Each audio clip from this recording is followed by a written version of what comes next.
Muy buenas noches, hermanos y amigos, que Dios nos bendiga. Seamos todos bienvenidos a esta transmisión de nuestro estudio bíblico virtual correspondiente al día 31 de marzo del año 2021. Seamos todos bienvenidos a este tiempo virtual, a este tiempo para aprender de la palabra del Señor. Qué bueno que nosotros estamos acá, qué bueno que podemos por lo menos disfrutar de esta comunión a la distancia y este tiempo para aprender del Señor, para aprender de su palabra. Nosotros hace ya 2 miércoles atrás comenzamos una nueva serie que lleva por título La santificación, su significado e importancia. Ese es el título que estamos trayendo todos estos miércoles. En esta noche específica nosotros tenemos el tema cuidado con la levadura de los fariseos. Cuidado con la levadura de los fariseos. Esto es un tema práctico, mis hermanos, porque queremos llevar a lo que es la santificación, traerla a lo que es nuestro diario vivir. Cómo nosotros podemos, aquellos que han sido llamados a ser cristianos, aquellos que el Señor ha traído a salvación, cómo nosotros podemos entonces vivir de manera práctica este llamado a ser santo. Porque el mismo Señor nos ha hablado en su palabra, en la oración que Él elevó al Padre antes de ser entregado, que quedó registrada en el Evangelio según San Juan, en el capítulo 17, de que Él pedía no que los quitara del mundo, sino que nos guardara en el mundo. Entonces nosotros somos llamados a vivir en el mundo sabiendo que no somos del mundo, pero a ser personas diferentes en el mundo, ya no siguiendo las corrientes del mundo. Entonces, esto es lo que yo he querido compartirle a ustedes a través de estos estudios. Cómo nosotros podemos vivir, cómo podemos ser personas santas, cómo podemos vivir en santidad todo el resto del tiempo que nos queda en esta tierra, en medio de una generación maligna y perversa. Cómo podemos demostrar ese cambio, esa transformación que ha ocurrido en nuestra vida. ¿Cómo podemos hacerlo? ¿Cómo podemos vivir así? Entonces, precisamente, esto es lo que queremos lograr a través de estos estudios. Y en esta mañana, o en esta noche, mejor dicho, el tema de nuestro estudio es cuidado con la levadura de los fariseos. Así que yo quiero invitarles, por favor, a que oremos al Padre. Vamos a orar, vamos a encomendarnos, vamos a ponernos en las manos del Señor. Padre bueno y Dios, tú que moras en las alturas de los cielos, en esta hermosa noche nosotros te alabamos, nosotros te bendecimos, te damos las gracias por ese gran amor que tú has manifestado al enviar a tu Hijo a morir en nuestro lugar. Gracias, Señor, por haber hecho de nosotros una nueva creación. Gracias, Señor, por poner en nosotros el querer como el hacer, por tu buena voluntad, el anhelar esa gracia, Señor, para seguir avanzando, para seguir caminando en medio de tantos desafíos en los cuales nosotros somos confrontados y somos llevados, Padre, en ocasiones hasta límites, pero tu gracia impartida a través de tu Espíritu Santo nos sostiene y nos lleva de triunfo en triunfo, de victoria en victoria, Señor. Padre, pedimos de una manera especial que este tema que hemos de tocar en esta noche, pues nosotros no seamos, como veremos en un rato, oidores olvidadizos de ella, sino hacedores de tu palabra. Pon esa gracia, pon de tu Espíritu Santo, Señor, en nuestros corazones y dispón, oh Dios, nuestros sentidos a aprender, Señor, para que así podamos llevar a la práctica. Nos depositamos en tus manos, Señor. Esto te lo pedimos, Padre, en el nombre de Jesús. Amén y amén. Entonces, como le dije, este es el tema. Cuidado con la levadura de los fariseos. Si usted todavía no ha buscado lápiz, papel y Biblia, por favor, vaya ahora rápidamente, búsquelo, por favor, Porque si usted solamente está contando con lo que hay en su mente, con lo que puede captar su mente, más del 90% de lo que yo diga en esta noche se le va a olvidar en las próximas 2 horas. Esos son los estudios que hablan de eso. Entonces usted no puede confiar en su mente que todo eso se le va a quedar grabado.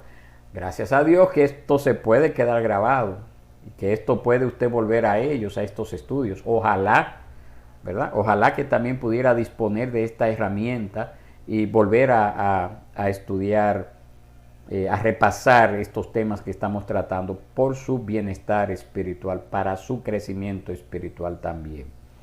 Pero, como le dije, este es el tema. Cuidado con la levadura de los fariseos. Y esto es un cuidado. O sea, es una advertencia funesta, un simple anuncio que dice, por ejemplo, cuidado con el perro, debería de ser suficiente para detener a cualquier curioso que se aventure a entrar en una propiedad privada. Esa palabra cuidado comunica una advertencia que nos detiene en nuestro recorrido, evocando visiones de amenazas que pueden dañarnos o destruirnos. Jesús, nuestro Señor y Salvador, utilizó esa palabra para instar a sus seguidores a estar alerta ante un peligro mortal. ¿Dónde usó esa palabra? En Lucas capítulo 12, verso 1, específicamente la última sección que ustedes ven acá en la proyección subrayada, donde el Señor dijo, cuídense de la levadura de los fariseos. Cuídense de la levadura de los fariseos. Y Jesús levantó un cartel para la iglesia, un llamado divino, mis hermanos, a prestar atención frente a la amenaza de un veneno que podría ser tragado por los desprevenidos. Él, en otra porción de las Escrituras, también nos advirtió acerca de los lobos vestidos de ovejas, de esos asesinos rapaces que se disfrazan bajo la capa de una espiritualidad amable. Y esas palabras de Jesús son una advertencia para que nosotros no permitamos que un elemento infeccioso pueda arruinar toda la vida cristiana. Es algo que surge a partir de un pequeño comienzo, un pequeño peligro que mata en pequeñas cantidades. Muchas veces ese tipo de peligro es algo que va llegando y que en primera instancia aparenta ser algo inofensivo, pero es a lo largo, al tiempo, viene a constituirse en un gran veneno a lo largo, es decir, la acumulación de esos pequeñitos detalles va acumulando y va llevando entonces a que destruya lo que es la vida del creyente como tal. Eso también nosotros lo podemos ver en ese pasaje bíblico que encontramos en 1 Corintios capítulo 5 verso 6, donde el Señor dice en esa parte también que está subrayada, un poco de levadura fermenta toda la masa. Un poco de levadura fermenta toda la masa. Entonces, si nosotros no prestamos atención a ese cartel que usted pudiera encontrar en un lugar privado, en una casa privada, en un territorio, un solar, vamos a decir lo que sea, pero que usted ve que es cerrado y usted ve ese anuncio que dice cuidado con el perro, si usted no presta atención a eso, a esa advertencia, y pudiera ser que haya un perro, pudiera ser que no lo haya, pudiera ser que el dueño esté mintiendo y haya puesto ese letrero para asustarlo, pero usted no tiene la seguridad de una cosa ni de la otra. Pero si usted no presta atención y va y resulta de que en esa propiedad sí hay un perro, pues entonces lo más probable es que usted va a salir de ese lugar. Si se metió allí sin prestar atención a esa advertencia, lo más probable es que usted va a salir con heridas, una pierna mordida, un pantalón roto, un pantalón rasgado. Entonces, de igual forma, mis hermanos, si nosotros no prestamos atención a esa advertencia que nos dio Jesús, entonces nos vamos a enfrentar a una situación peor que salir con una mordedura en el pie o con los pantalones rotos. o la pérdida de sangre. En este caso, cuando Jesús dice cuidado o cuídense de la levadura de los fariseos y no prestamos atención a esa advertencia, es lo más probable que salgamos de allí perdiendo, salgamos de esta vida, mejor dicho, perdiendo el privilegio de ir a morar con el Señor en el reino de Dios. Eso es lo más probable que va a ocurrir. Entonces nosotros tenemos que preguntarnos algo. Siempre es bueno preguntárselo porque ya estamos hablando de que hay que cuidarse de la levadura de la levadura de los fariseos. Ahora, la pregunta sería, ¿cuál es esa temible levadura de los fariseos? ¿Cuál es esa temible levadura de los fariseos? Y en una palabra yo les diría que es la hipocresía. Es la hipocresía. Es un tipo de justicia falsa. Es una máscara de santidad que reemplaza la santidad real. Esa es la levadura de los fariseos, la hipocresía. En otra parte, Jesús añadió una advertencia igual de aterradora. Él dijo en Mateo 5:20, si su justicia no supera la de los escribas y fariseos, no entrarán en el reino de los cielos. Mateo 5:20, ustedes lo tienen allí proyectado.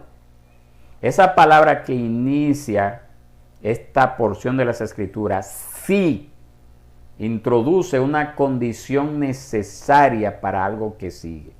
Entonces aquí Jesús advirtió que nuestra justicia debe sobrepasar absolutamente la justicia de los escribas y fariseos, y si no la sobrepasamos, perderemos el reino de los cielos. Esa es una de las advertencias más ignoradas que Jesús jamás pronunció en esta tierra.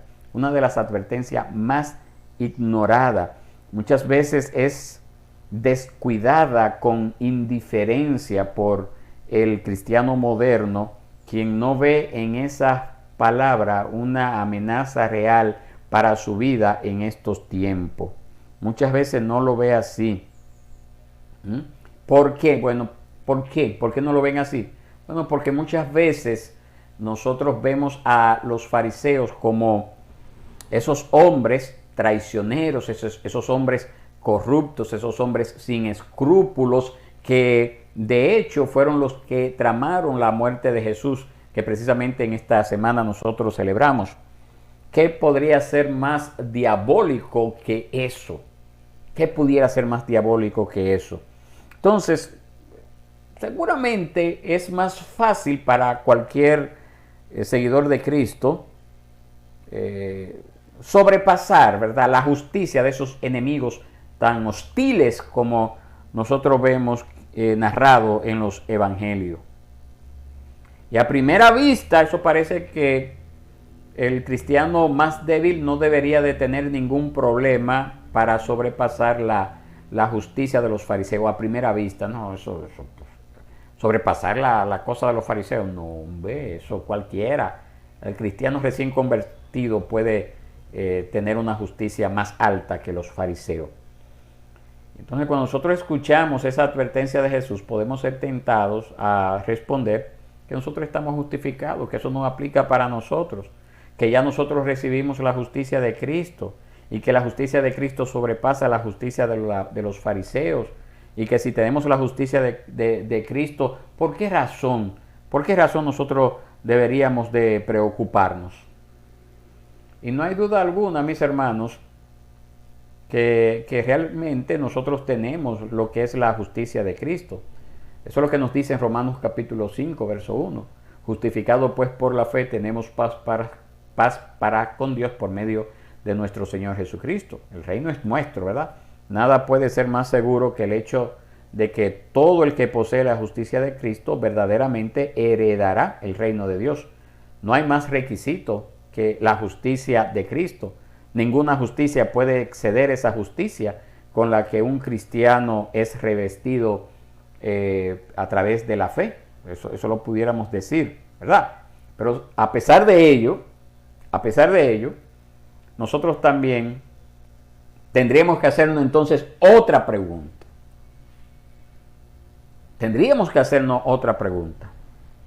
¿Y usted sabe cuál sería la pregunta? ¿Cómo usted sabe o cómo yo sé que tengo la justicia salvadora de Cristo? Otra pregunta que está aquí proyectada, usted la está viendo allí, ojalá la proyección sea buena para usted verla.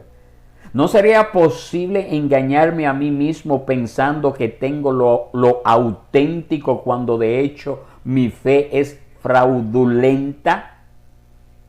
El simple hecho de que una persona afirme creer en Cristo no garantiza, oiga bien, no garantiza que él o ella posean fe salvadora. Eso es lo que nos dice a nosotros Mateo capítulo 7, verso 21 al 23, que usted lo tiene ahí, que si usted gusta lo puede anotar y lo puede revisar. ¿Qué es lo que dice Mateo 7, 21 al 23? Se lo voy a decir, se lo voy a leer. Mire cómo dice, preste atención. Mateo 7, 21 al 23. Dice así: no todo el que me dice Señor, Señor, entrará en el reino de los cielos, sino el que hace la voluntad de mi Padre que está en los cielos. Muchos me dirán en aquel día: Señor, Señor, ¿no profetizamos en tu nombre, y en tu nombre echamos fuera demonios, y en tu nombre hicimos muchos milagros? Entonces les declararé: jamás los conocí. Apártense de mí los que practican la iniquidad. Mateo 7, 21 al 23. Nosotros sabemos que Dios se complace en aquellos que realmente honran a Cristo. Nosotros sabemos igualmente que Él no se complace cuando las personas usan tranquilamente su nombre, pero evitan cualquier compromiso con el que tenga consecuencias para la forma en que vive. Y eso ocurre entonces muchas veces en supuestas personas llamadas cristianas. Es decir, sí, Él es lo más importante de mi vida, es lo bello, compartimos un pasaje bíblico, una imagen con un pasaje bíblico en las redes sociales. Cuando queremos alcanzar algo, usamos la palabra mágica, si Dios quiere, sí, si Dios quiere, yo voy a hacer esto y Dios me lo va a dar, porque yo soy una buena persona, ¿verdad? Porque yo tengo mi defecto, pero yo comparto mucho su nombre, yo uso muchas frases bonitas. Hermanos, tenemos que tener cuidado con eso. Ya el Señor nos dijo en Mateo 7, 21 al 23, que tenemos que ser cuidadosos, que no todo el que me dice Señor, Señor entrará en el reino de los cielos. Entonces ahí nosotros podemos tomar en cuenta esa advertencia del perro.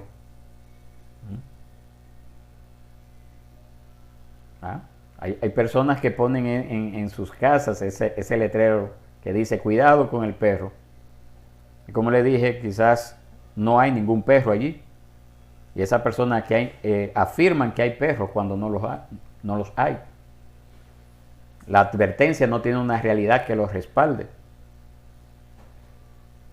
Y Jesús usó palabras duras para referirse a las personas que usaban palabras pero no tenían una realidad para respaldarlas, que usaban palabras, como le dije, palabras muy bonitas, altisonantes, muy preparadas, pero no tenían una realidad en la práctica de que realmente era una persona que tenía a Cristo en su corazón.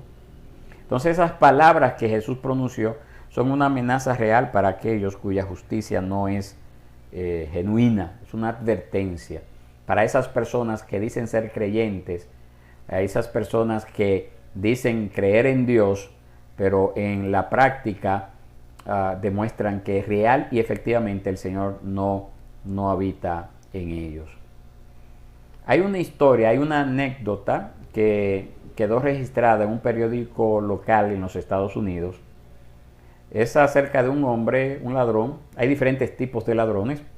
Hay ladrones descuidistas, que son los que están ahí pendientes. Si usted está descuidado con el celular, con la cartera, la dejó en un sitio público un poquito distante y está atendiendo otra cosa, es un descuidista. Está el ladrón que asalta a mano armada, esos son los más peligrosos y hay que tratar de tomar precauciones si alguien viene a asaltarle con un arma. Pero también están aquellos ladrones que están vigilando en el vecindario, que están viendo cuando la familia sale, cuando la familia no está en casa. Y así, este periódico local en los Estados Unidos narra la historia de un hombre que estaba en ese nivel de ladrón. Entonces él estaba en un vecindario en busca de esas casas que quedaban sin seguridad cuando las personas se iban de vacaciones o salían a pasear. Y dice que él observó mientras una familia subía sus maletas al auto y se iba. Entonces ya él supo que esa familia no iba a regresar esa noche y por esa razón esperó hasta la noche, se acercó a la puerta principal y tocó el timbre. Oiga bien cómo lo hizo. Esto es una historia verídica. Y dice que al no haber ninguna respuesta, el ladrón abrió ingeniosamente la cerradura y entró. En algunas zonas de los Estados Unidos, yo he visto muchas casas no usan ese tipo de seguridad de usar hierro como nosotros usamos. Yo he visto casas que en la puerta es una cosa de vidrio, un cuadro de vidrio con una cortina y ya, y la seguridad de que usted rompe el vidrio puede entrar fácilmente. Entonces él hizo eso, entró y cuando estaba en la oscuridad, porque estaba todo apagado, él preguntó en voz alta: ¿hay alguien en casa? ¿Hay alguien en casa? Y dice que él se quedó pasmado cuando escuchó una voz que respondió: te veo y Jesús te ve. Te veo y Jesús te ve. Y el ladrón se asustó. Probablemente porque no tenía experiencia en eso o porque quizás no estaba esperando que alguien le respondiera en ese lugar, en esa casa. Y volvió a preguntar: ¿quién está ahí? Y volvió y escuchó esa voz que le dijo: te veo y Jesús te ve. Y dice que el ladrón encendió su linterna y enfocó hacia donde estaba escuchando la voz. Y dice que cuando enfocó allá, él se sintió instantáneamente aliviado porque lo que él tenía enfrente era un loro. Y el loro repetía: te veo y Jesús te ve. Entonces el ladrón, dice la historia, que soltó una carcajada, ¿verdad? Un loro, imagínese usted, un loro repitiendo lo que quizás le habían enseñado a decir. Aquí no hay nadie. Y fue y prendió la luz. Y entonces ahí lo vio. Detrás del loro, detrás de la jaula donde estaba el loro, estaba un perro Doberman. Un Doberman. Y luego dice que el loro dijo: ataca, Jesús, ataca. ¿Ustedes saben lo que era? Que el perro se llamaba Jesús. El loro había sido entrenado para decir esas palabras y también para pronunciar esas palabras. La historia terminó con el ladrón encerrado en el baño, llamando él mismo al 911 para que lo fueran a rescatar, porque el perro no lo dejaba salir. Y salió herido también, según la historia. Entonces, mis hermanos, Jesús es el Doberman por excelencia. Su mordida es peor que su ladrido. Jesús es realmente justo y también sus seguidores deberían de serlo. Entonces, cuando Jesús nos hace una advertencia, Jesús, nuestro Señor, nuestro Salvador, Él apunta a una realidad que es clara en el caso de Él. Las palabras de Jesús no son vacías. Ese anuncio, esa advertencia, no han sido dichas por alguien que no tiene la intención de demostrar que tienen gran valor, tienen gran significado. Ese aviso que dice que podemos ver en algunas casas, cuidado con el perro, solamente es válido si real y efectivamente hay un perro allí.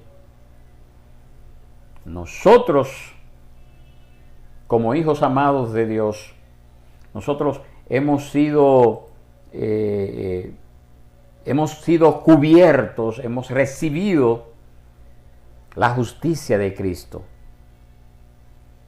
Pero esa declaración de que nosotros estamos cubiertos por la justicia de Cristo es una declaración válida solamente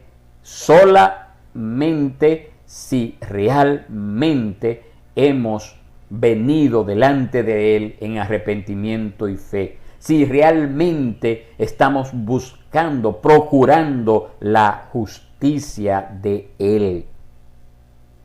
No es que usted tenga la pretensión, sino que usted realmente lo esté haciendo.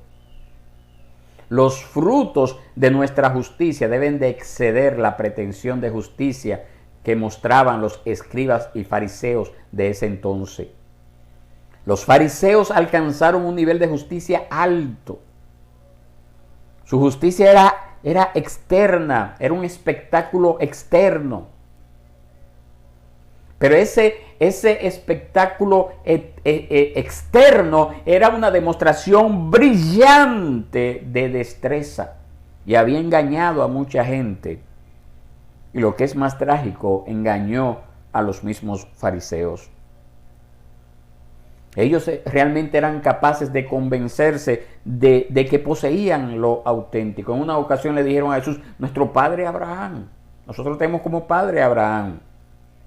Ellos afirmaban ser leales a Moisés. Estaban convencidos de que estaban en el reino de Dios. Pero por lo que nosotros vemos, no eran ellos agradables a Dios, quien odia la pretensión. Ellos pretendían, pero no lo eran. Pretendían ser real y efectivamente los seguidores del Señor y no lo eran. ¿Qué era este movimiento, mis hermanos? ¿Qué era este movimiento? Este movimiento inició durante el tiempo intertestamentario, es decir, entre el tiempo que transcurrió entre el último libro del Antiguo Testamento, Malaquías, y el primer libro del Nuevo Testamento. En ese tiempo, en ese lapso de tiempo que es de alrededor de 400 años. Y ellos empezaron como una especie de movimiento de reforma puritana de Israel. No, antes en el Antiguo Testamento no habían fariseos, aparecieron en ese lapso de tiempo intermedio. Y ahí se originaron como un grupo de hombres que estaban preocupados por los avances del paganismo en la nación judía. Israel se estaba secularizando. Los judíos se estaban alejando de la fidelidad y la obediencia al pacto que Dios había hecho con sus padres. Y ellos eran llamados así fariseos porque ese término fariseos viene de una palabra que significaba los separados. Y estos hombres se separaron de las tendencias del paganismo. Se habían dedicado a una vida de búsqueda celosa de la justicia. Eran casi fanáticos en su deseo de obedecer a Dios. Su preocupación por la piedad no era casual ni superficial. Ellos estaban seriamente comprometidos a agradar a Dios. Bueno, nosotros podemos ver que ese inicio del fariseísmo fue noble en su momento. Pero ese movimiento rápidamente se degeneró en un tipo de pietismo externo que estaba arraigado en la justicia propia. Es decir, si yo hago esto, yo me voy a ganar el favor de Dios. Yo voy a ser beneficiado de Dios. Y ellos empezaron a confiar en sus propias buenas obras. Porque cuando su Salvador vino, el que ellos habían estado esperando, no solo desaprovecharon su salvación, sino que conspiraron en contra de él para matarlo. ¿Cuál fue el error de ellos? Ellos pensaron que ellos no necesitaban a Cristo, que con su actitud, su forma de comportarse, en la sociedad, con eso ya era suficiente. Ellos pensaron que podían agradar a Dios sin aceptar el Redentor que Él había enviado. ¿Cómo eran esas personas en los días de Jesús? Le voy a dar algunas características. Estas personas, en primer lugar, eran personas evangelísticas. Eso fue lo que Jesús le dijo a ellos en Mateo 23:15. Hay de ustedes, escribas y fariseos hipócritas, que recorren el mar y la tierra para hacer un prosélito, y cuando llegan a hacerlo, lo hacen hijo del infierno 2 veces más que ustedes. Mateo 23:15. Imaginen el celo evangelístico de esa gente que cruzaban el mar y tierra para lograr un convertido. Ellos eran evangelistas, podemos decir, pero Jesús los calificó a ellos de evangelistas del infierno. Evangelistas del infierno.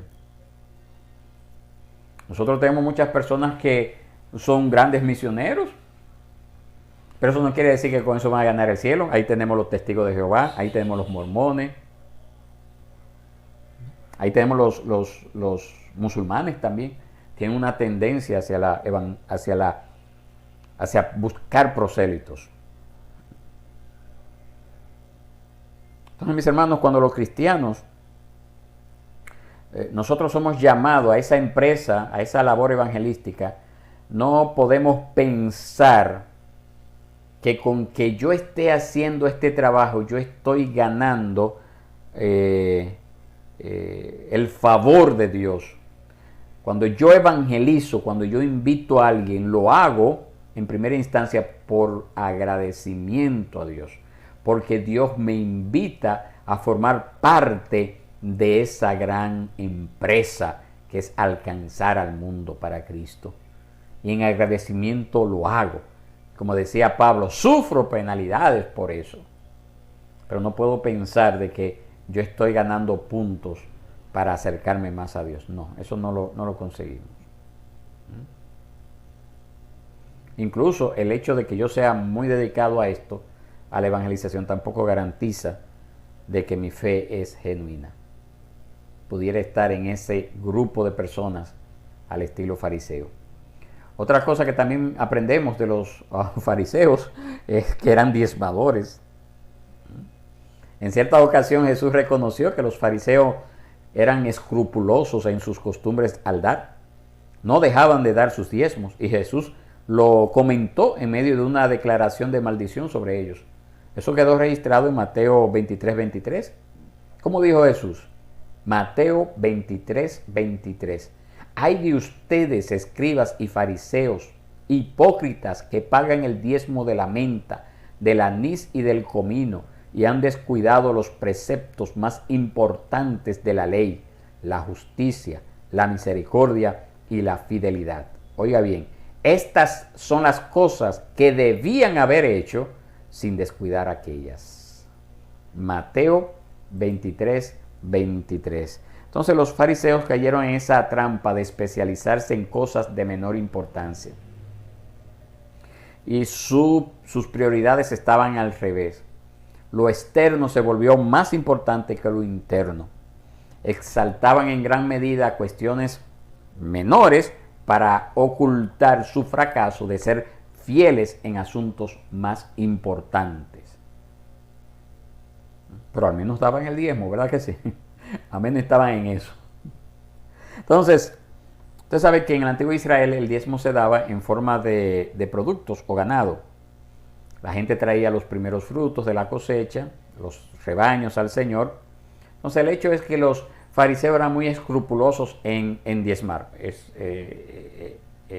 Y es lo que Jesús dice, que diezmaban de la menta y del comino. Por ejemplo, ¿cómo lo pudiéramos aplicar ahora en nuestros tiempos? Una persona que va por la calle y se encuentra con una moneda de 10 pesos. Pues, ¡ay! Me encontré una moneda de 10 pesos. Ah, bueno, pues ahora entonces yo tengo que buscar un peso para diezmar de esto que me encontré. Entonces son bien escrupulosos en esos pequeñitos detalles, ¿verdad? Entonces cuando nos corresponde a dar, en base a lo que yo gano, a lo que yo recibo, que es mayor que esa moneda de 10 pesos que me encontré, entonces ahí no somos escrupulosos en dar. Dice, bueno, ya recibo 10,000 pesos. 1,000 pesos. Uf. Señor sabe que yo tengo tantos líos, tantos problemas, que yo tengo que salir de estas deudas. Pero cuando yo salga de esta deuda, yo se me va a comprometer. Esa es la idea de cómo actuaban los fariseos.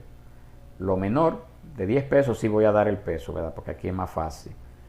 De los 10,000 pesos, 1,000 pesos dar. No, eso es demasiado. Entonces muchas veces actuamos de esa forma.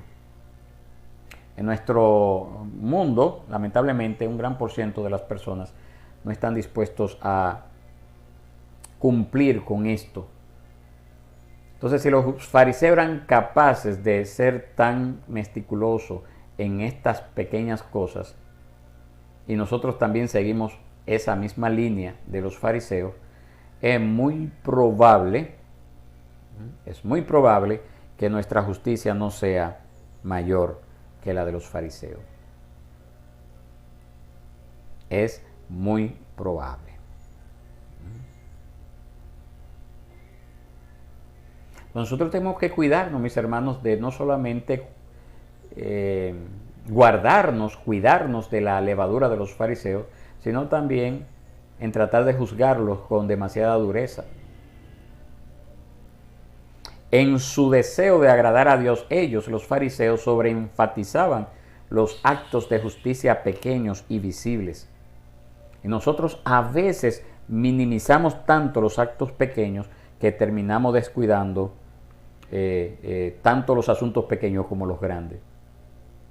En el caso de los fariseos, por lo menos ellos se preocupaban de los pequeños y nosotros. Ni siquiera los pequeños ni los grandes. Entonces ese descuido no nos vuelve más agradable a Dios que los fariseos en esa época. Y es mi deber traerle esa advertencia a ustedes, aunque quizás a algunos les duela. Porque si no lo hago, Dios va a pedir cuentas de mí por no haber hablado esta verdad. Pero ahora que usted ha oído esta verdad, le corresponde actuar en consecuencia. Otra cosa que nosotros también aprendemos de los fariseos era que eran personas de oración.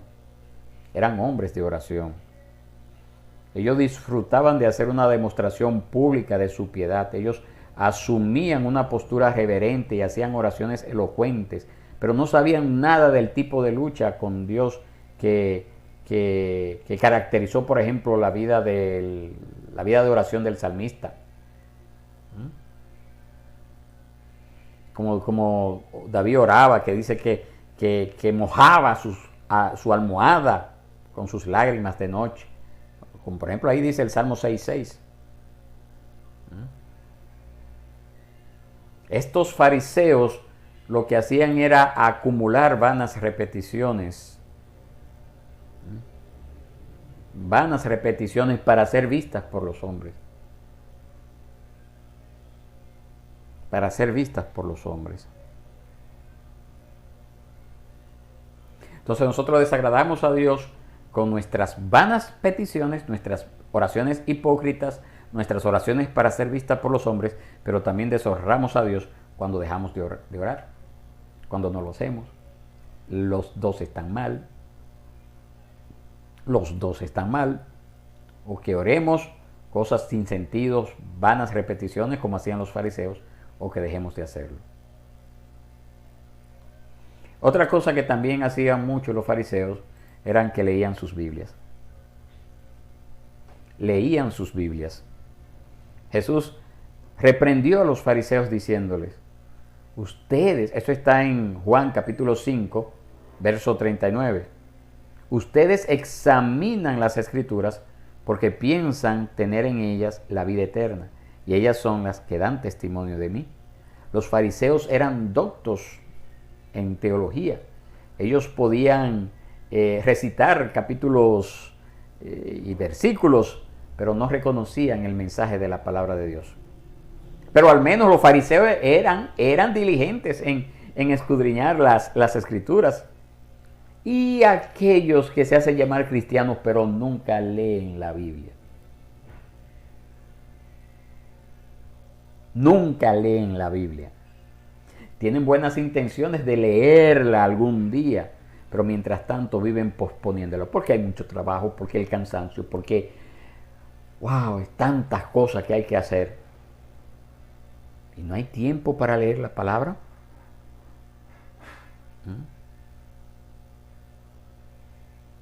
Hay pocos lamentablemente, hay pocos que se embarcan en un estudio diligente de las escrituras. Estos estudios les cuestan trabajo conectarse y siempre buscan una excusa.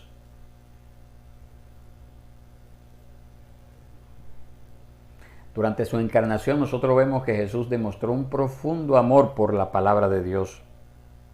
Y Él nos llama a nosotros a estudiar con diligencia la escritura. Pero también Él exige algo más que un conocimiento superficial de las escrituras. Nosotros debemos de tener una doctrina sólida. Oiga bien, debemos tenerla.